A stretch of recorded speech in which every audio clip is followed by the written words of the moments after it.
Hello, everyone, and welcome to a short presentation about the technical achievements. If you don't know me, my name is Fabian Klebert. I'm the technical coordinator or technical lead of NDS. So we're basically running all the working groups that are doing the job of building NDS.Live. You have heard this before. The access to NDS.Live, I always start this. It's not like an achievement of last year. It's actually there for another year. So it is now open. We can't say it often enough, but I think as many of you already know, I'll skip that quickly. But when we say open, there is now, you can go basically to www.NDS.Live. You'll find a landing page, you sign in, and then you are brought to the one-stop shop for NDS.Live, which is the NDS.Live developer portal. Something we have evolved in the past year to not only have an architecture overview and data schema specification, what we already had, but it now has also new features like release notes and diffs of different versions. You get an overview and download possibility of the tools that we have. You can go through some tutorials where you get access to sample maps, and you find best practices. So this is one of the key working packages that, for instance, the working groups are at the moment working at is since the specification, as we already heard it, it is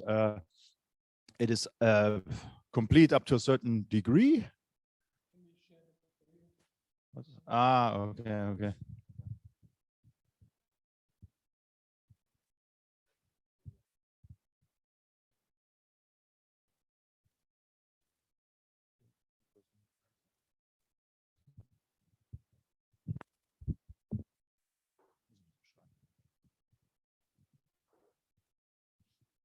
Good. So where is it? What is missing? The mouse. The mouse is missing. Presentation would be sufficient. Okay. Like try to catch it. Okay.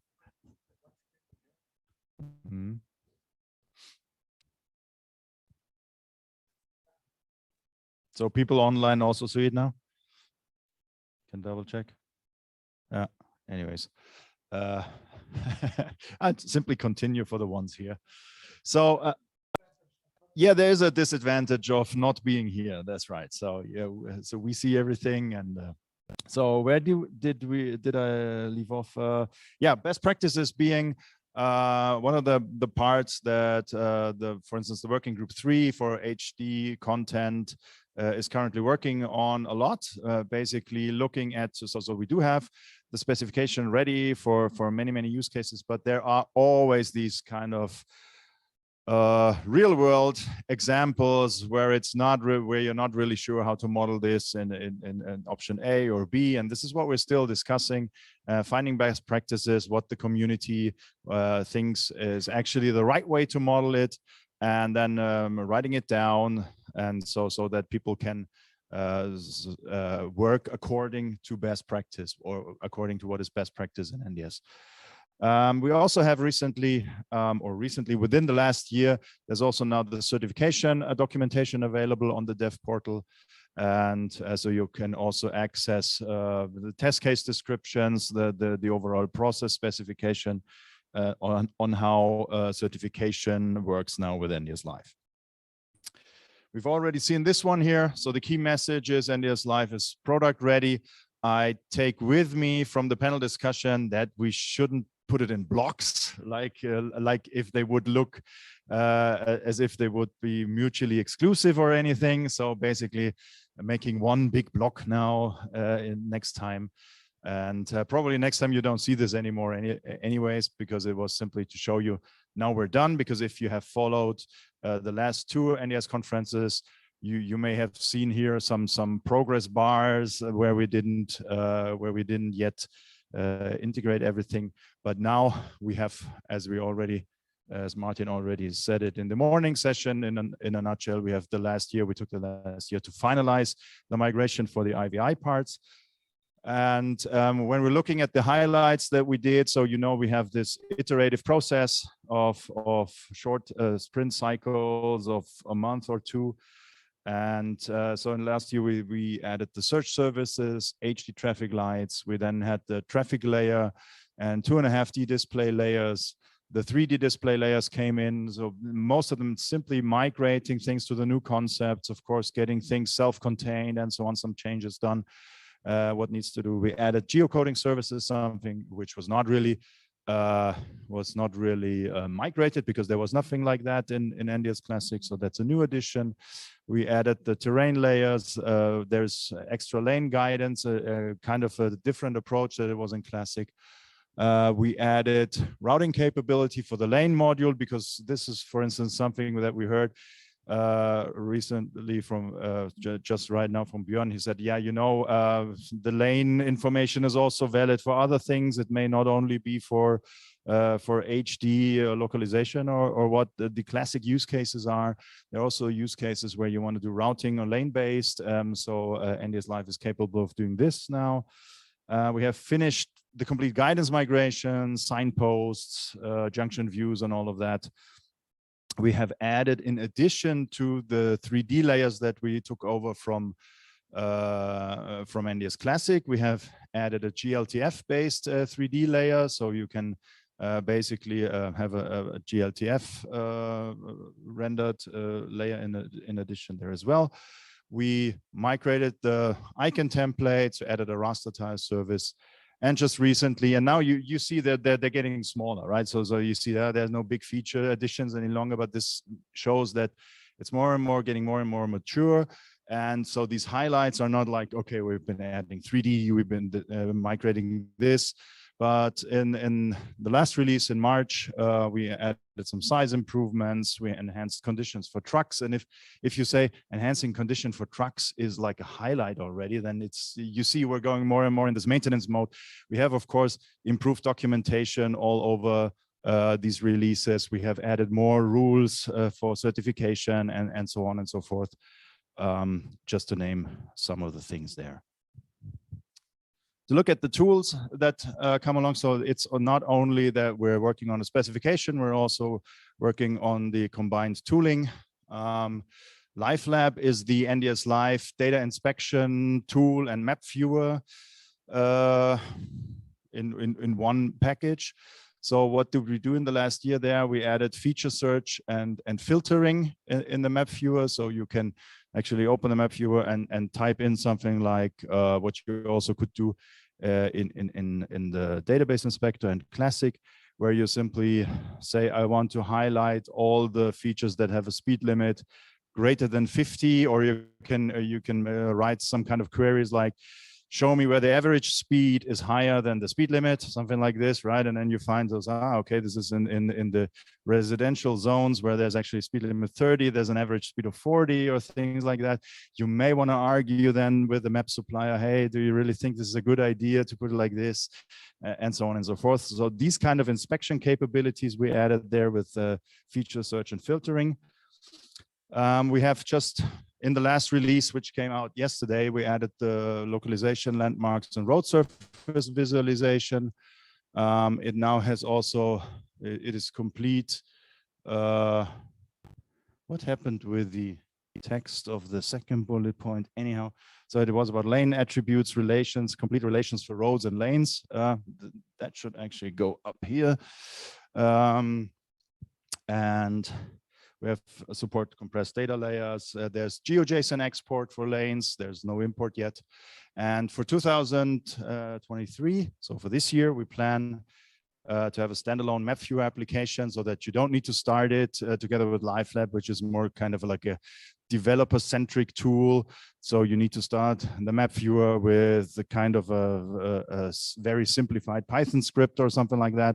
And we will simply now make a standalone app that you can simply run on. You type in the URL of the services that you want to inspect and so on and so forth. So it's going to be much more Also looking at other target groups of users. So in the very beginning, the user group, the target group was the developers and testers, and now it's going more into testers that are maybe not so familiar with the other thing, testers, managers, and so on and so forth. And so more ease of use is then also in the focus. The other tools that we're supporting around NDS.Live is a package manager to master all the modularity that we have in NDS.Live. So that has been extended to a multi-version build configuration. We do have online services for registry and sample maps. They are both available as post and get services. So in the very beginning, we only had HTTP post-based reference implementations. We have now also doing this for GET services. We actually, what I just learned during the conference is we need to be a little bit more, we need to talk about it more or be more pointing to these things that they are working like this. So that we better document how to do this. Some things still be hidden. We have added some reference implementations this year. So there's an Android demo app, which actually I showed on the last NDS conference, is now also available on the Git repositories of NDS, where you can download this. And there is a C++ Smart Layer client with a local cache, which was actually part of that demo app. We kind of carved it out, made it on a standalone C++ Smart Layer client that you can use in any of your apps directly to easily connect to Smart Layer services. And we continuously improve the continuous integration for high quality spec releases. So we're adding more tests during the release process of a spec that we actually don't make, we don't want to make fix-ups of releases for the specification only because we missed some things that were simply wrong in the schema or such. After the break, I will talk a little bit more about Zero. You've seen this on the agenda, but maybe a quick recap what we did in the past year for this. So we have some new features and improvements. So there was a focus on functional safety. So this ASIL-ready tag that we applied. And so actually we improved the code quality there. We already had good test coverage and all of that, but we never had any reports about it. So we added more documentation on this to simply help people that want to use Zero in a functional safe environment to get it qualified. So we're not qualifying it ourselves, but it's basically make it be ready so that you can find everything what you need. We also improved C++ and the Python performance. There is now a new language extension for raw bytes. There is a JSON import and export functionality, so it's not so you can actually work with Zero to JSON, JSON to Zero in both ways. So we also now have a readable debug string out of the compact binaries that you can work with, and there's also documentation and generated code. What you can see here down here, I just posted this as a screenshot from the GitHub about, for instance, the test coverage of the C++ runtime, for instance, and some numbers. So we're quite good there. We're of course aiming to improve this also in the future to 100%. In NDS Classic, there was there's still something going on. I wouldn't call it development in a real way. It's kind of like in maintenance mode. We have updated the attributes fast track extension. There was still so this attributes fast track extension is an extension which you can use, for instance, with 254 NDS 254, which then supports the EU ISA requirements. So basically new regulations that came in. And we have, of course, continued tool support and enhancements for the database inspector, which is the data inspection and map viewer for Classic. Also adding feature search and filtering there, some visual improvements. We have upgraded and maintained the SQLite engine and RDS, which is the code generator for Classic, and the OpenDrive converter has now a OpenDrive viewer, so you can directly take a look of what it has converted, which is a little bit more convenient than the one available open source. And it also supports NDS 2.4.6 now.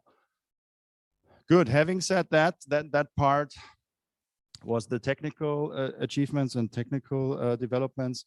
I will now show you a rough overview of what happened in validation and certification. I'll do this on behalf of Andre Heinrich, who is not here today. He is the VCB, in short, Validation and Certification Board coordinator. And so basically, he has provided me the slides for this. I'll show you that what was going on there. So beginning with the certification bench, which is the tool for NDS Classic. In the last year, there were 3 major updates. So from version 4.12 up to version 4.14. This included support for this attribute FTX that I just mentioned, and added new test cases and bug fixing. And the next version, 4.15, is planned for late July of this year. When we're looking at NDS.Live, the tool is called not Certification Bench, but Certification Kit. And it also directly connects to services. So it's not working on a database directly, but it connects to the NDS.Live services. There was the first official release and already 1 major update on this. So respectively, one in 2022 and 1 this year. That means these now include the lane module support. So the lane module rules are checked there, new test cases and bug fixing. And the next version is planned for the beginning of June. There is a release candidate already out. Everyone is asked to try it and check it. And this will then, besides the lane module, also support road module test cases. Some miscellaneous things about the certification. So the certification process specification, as I already said, is now available on the developer portal. That has been finished. So the discussion in the VCB has been finished and it has now published. The first projects are using the certification kit and giving feedback, and sometimes certain things that didn't really work out of the box have been discussed and solutions have been found. And the next steps are further development of the tooling and documentation. Last but not least, some numbers. So I won't read them out. It's for you to digest many certificates around. So since the last conference, 2,626, that is a lot. And to be honest, I'm the right guy. I'm the wrong guy to interpret what it means, but it is a lot. It's a high number. And you can see the share by members here, for instance. Yeah, and that's actually the end. I hope I could make up a little bit time that you can have a longer coffee break until, because I think this is what we're all here for, right? The networking, the coffee, and the hotel, they're doing a very good job in pampering us with all the snacks and all of that. So yeah, unless there are any questions, of course. Yeah, thanks a lot, Fabian. Yeah, so questions, or did you motivate everybody to go out to the coffee break and have some coffee and sweets? It looks like so. Yeah, let's have coffee break.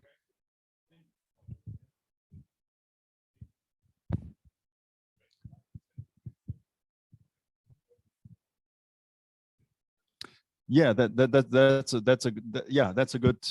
Yeah, if I'm not as good in math, right? I would like take up Chris's statements. Like, I'm not good in math, so that's why you need computers. Yeah, right. It's a big amount of that total, right? So that means there's a lot of things going on. Yes. Yeah, kind of. At least we can translate how many maps are being given out to users. each company may have a different strategy, but the growth is significant, and yeah, and that means NDS is being used.